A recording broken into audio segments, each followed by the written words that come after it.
Hello folks, we can be back with our exercise 6.3. In the last video we have done till problem number 5. Now we can take up the problem number problem number 5 and 6 last time we have completed. So now we can take up the problem number 7. Now these are little as it's not like before. No, earlier the problems, they were very simple. You only have to find the slope of the tangent or slope of the normal. So we only had to do dy by dx or maybe minus 1 by dy by dx if they ask you normal. That's quite simple. But as the exercise is proceeding, the problems are becoming little more concept based.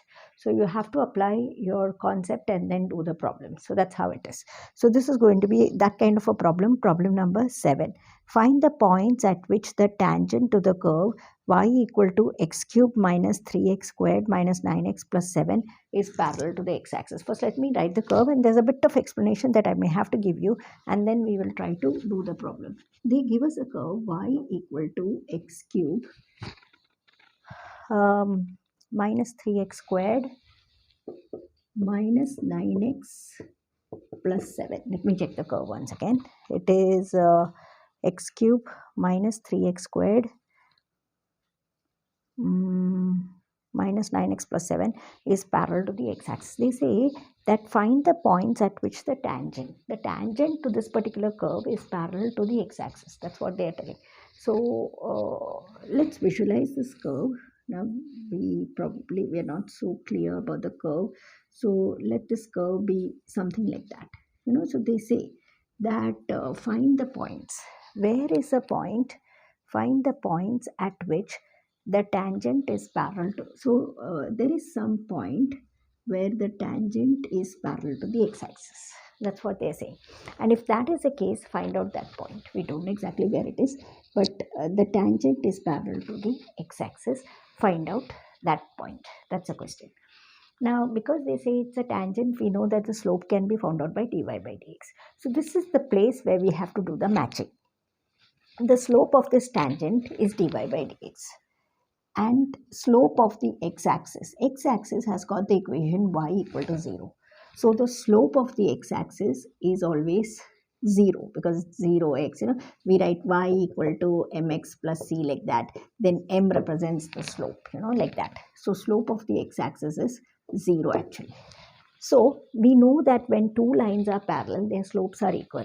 And when two lines are perpendicular, the product of their slopes is minus 1. I hope we know it now. If there are two parallel lines, suppose say a slope with slope m1 and m2, then m1 will be equal to m2. And if there are two lines which are perpendicular to each other with slopes m1 and m2, then m1 into m2 is minus 1. This is what we studied last year. So because two parallel lines will have equal slope, that concept we have to apply here. The slope of the tangent is dy by dx. Slope of the x-axis is 0. They have told us both these are equal. So we will equate dy by dx to 0, and from there we can find out the required point. This is the concept behind it. That's all. Once the concept is there, the working is very easy. But that geometric part, if it is clear, then everything is fine. So let's do it. So from y, let's find out dy by dx. So that's the slope. It's given that the slope is equal to the x-axis, and that way we will get things right. So first, let's find out. This is just the explanation. Therefore, dy by dx. This is your working. How is it? X cubed derivative is 3x squared minus 3 derivative of x squared is 2x. 9x derivative of x is 1. So minus 9. So it is 3x squared minus 9, which can give you a 3 common. So 3 times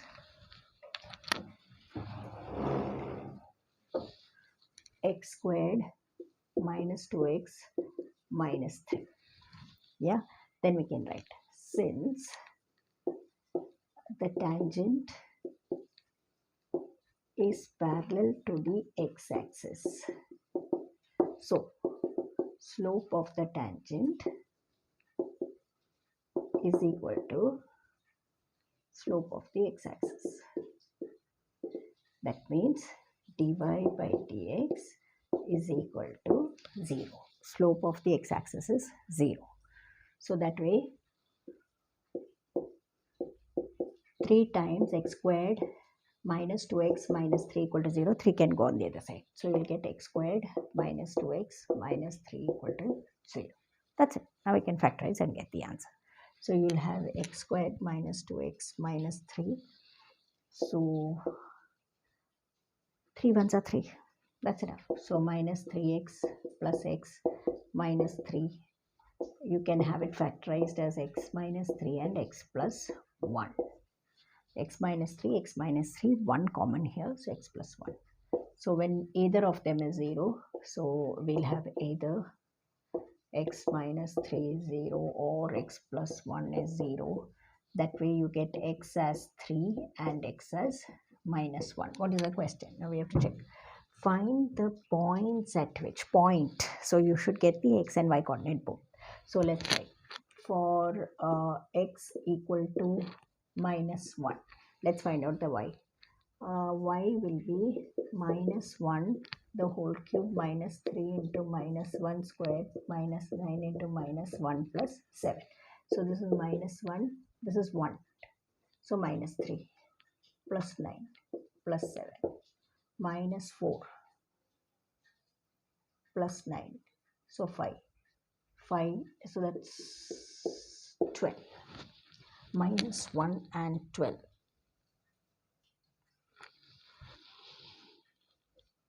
Yeah, and for x equal to 3, let's get the y value. 3 cube minus 3 into 3 squared 9 into 3 plus 7. This is one and the same, they can cancel each other. Minus 27 plus 7, that's minus 20. So your point is minus 20.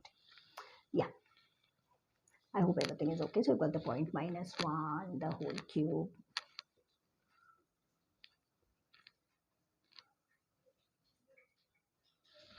So the points are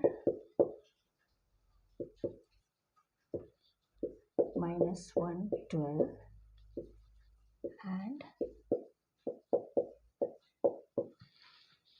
that's it. So they have asked us to find the points and this is how we find the points.